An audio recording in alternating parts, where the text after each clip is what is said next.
Malam pertama di alam kubur adalah malam pertama mayit pasca dikuburkan.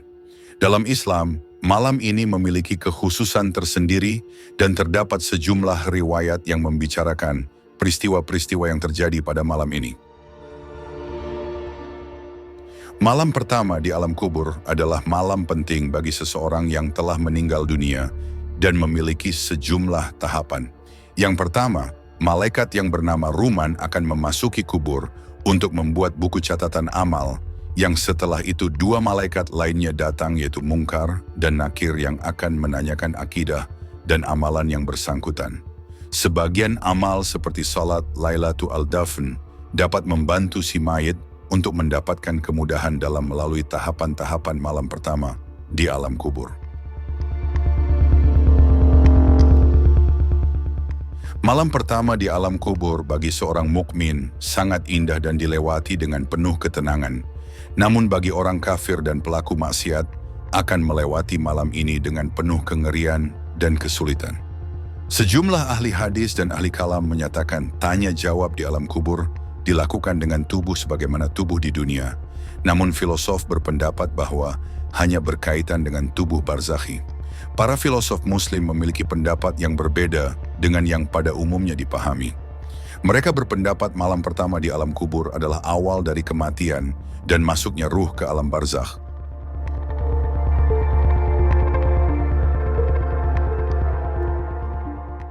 Berdasarkan riwayat-riwayat yang ada, sejak dimulainya masa-masa sakaratul maut, hasil-hasil amal dari seseorang telah mulai ditampakkan, yang dari situ bisa dia ketahui apakah di tahapan selanjutnya akan mendapatkan nikmat atau azab. Pada jam-jam pertama pasca kematian, ruh berada sisi jasad yang telah ditinggalkannya.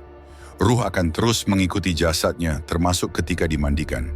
Karena disebabkan kecintaan yang besar pada jasad dan dunia yang ditinggalkan, ruh masih merasa berada di dalam jasad. Ketika jasadnya telah dimasukkan ke dalam kubur, barulah dia menyadari ruhnya telah terpisah dari jasadnya. Dengan masuknya jasad ke dalam kubur, maka dimulailah malam pertama di alam kubur, yang merupakan malam yang paling sulit yang mau tidak mau harus dihadapi. Kesulitan itu bergantung dengan seberapa besar ketergantungan dan kecintaan seseorang pada dunia dan alam materi. Ulama-ulama Islam berdasarkan riwayat dari Imam Syadiq yang berkaitan dengan kubur dan peristiwa-peristiwa di dalamnya, mereka namakan dengan alam barzakh. Berdasarkan pandangan ini, masuknya seseorang ke alam kubur dan malam pertama di alam kubur adalah begitu seseorang meninggal dunia, tidak ada kaitannya dengan proses pengafanan, pemandian jenazah dan pemakaman.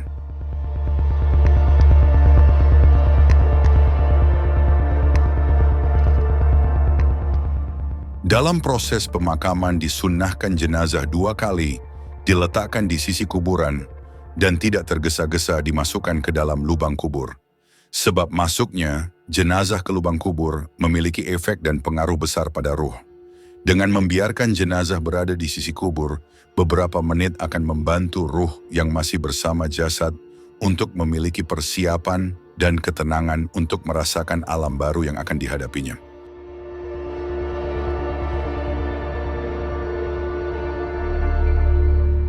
Setelah jenazah dimakamkan, maka datanglah malaikat Ruman.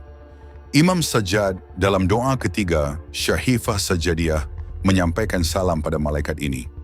Malaikat ini bertugas untuk mengumpulkan semua catatan amalan-amalan yang dilakukan yang bersangkutan dan menyatukannya dalam buku catatan amal. Bentuk dan bagaimana buku catatan amal itu tidak kita ketahui dan akan terus menemani sampai tiba di hari penghitungan pada kiamat kelak. Pada hari kiamat, buku catatan amal itulah yang diperiksa dan menentukan kemana seseorang ditempatkan.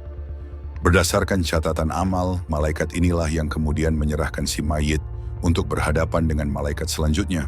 Apakah akan mendapat nikmat atau siksa?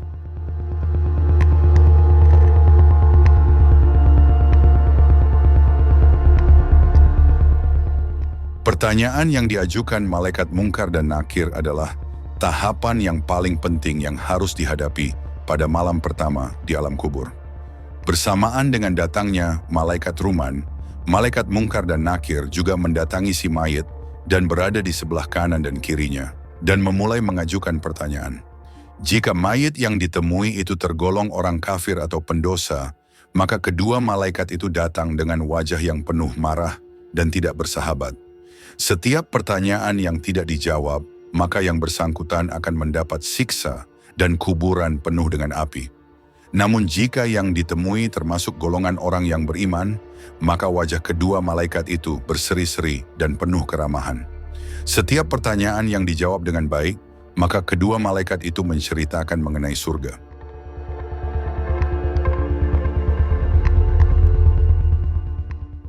Dalam keadaan ini, kedua malaikat tersebut dinamakan juga malaikat Bashir dan Mubashir.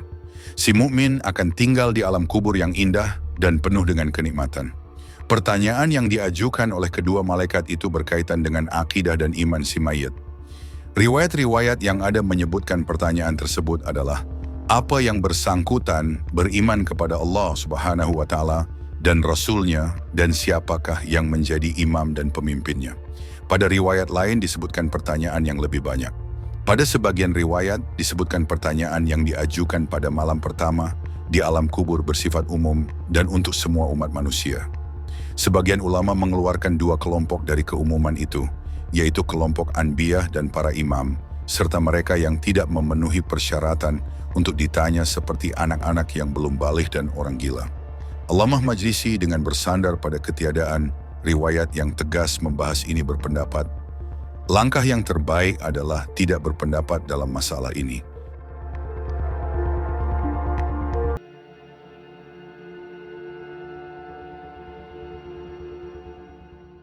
Amalan yang membantu pada malam pertama di alam kubur.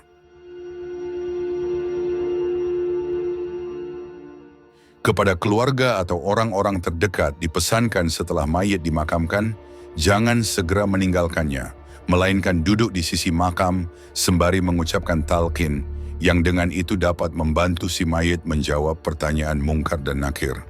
Selain amalan yang memang dilakukan si mayit semasa hidupnya seperti salat, sedekah dan puasa, sejumlah amalan bisa dilakukan keluarga atau orang-orang terdekat si mayit untuk membantunya dalam kemudahan menghadapi malam pertama di alam kubur, seperti salat hadiah dan salat Lailatul Dafn.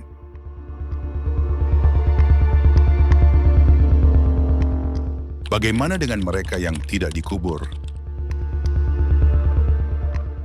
Malam pertama di alam kubur bukan hanya dialami oleh mereka yang dikubur saja, melainkan siapa saja yang mengalami kematian, meskipun penyebabnya karena hangus terbakar, tenggelam, dan seterusnya. Menurut satu pandangan, alam kubur dilalui oleh tubuh asli, dan Allah Maha Kuasa untuk mampu membuat tubuh yang meski hangus terbakar, hancur atau terpotong-potong menjawab pertanyaan yang diajukan malaikat. Jadi menurut pandangan ini, meskipun tubuh si mayit hancur di udara, tetap tidak dikecualikan dari proses malam pertama di alam kubur.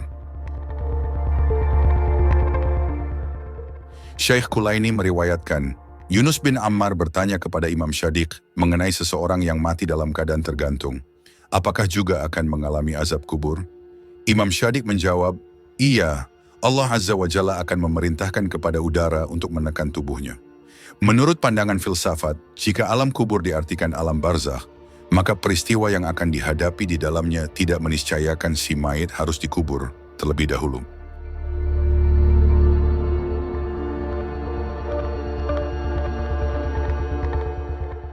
Hubungan antara kuburan dengan ruh dan alam barzakh.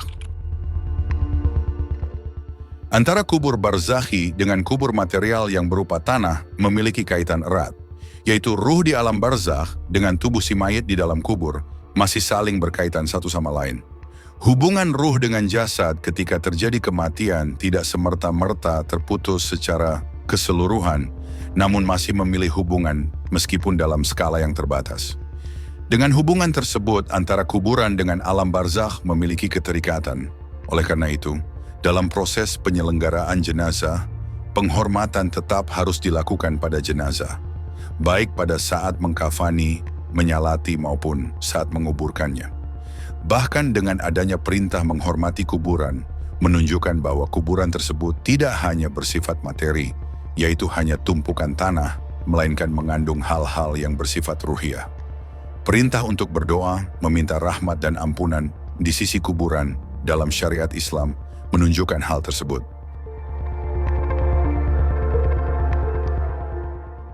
Pada jam-jam pertama pasca kematian, antara ruh dan badan masih memiliki keterikatan erat, bergantung pada kecintaan yang bersangkutan pada dunia. Semakin besar kecintaan dan ketergantungan pada dunia dan alam materi, si mayit akan merasakan penderitaan di waktu-waktu awal saat memasuki alam kubur.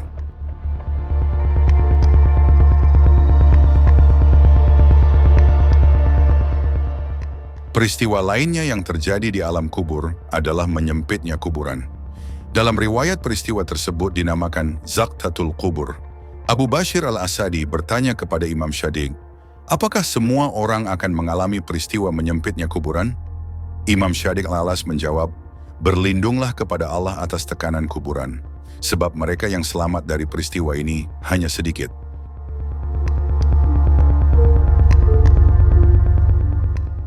Itulah sedikit ringkasan fase demi fase yang terjadi di alam kubur setelah kematian.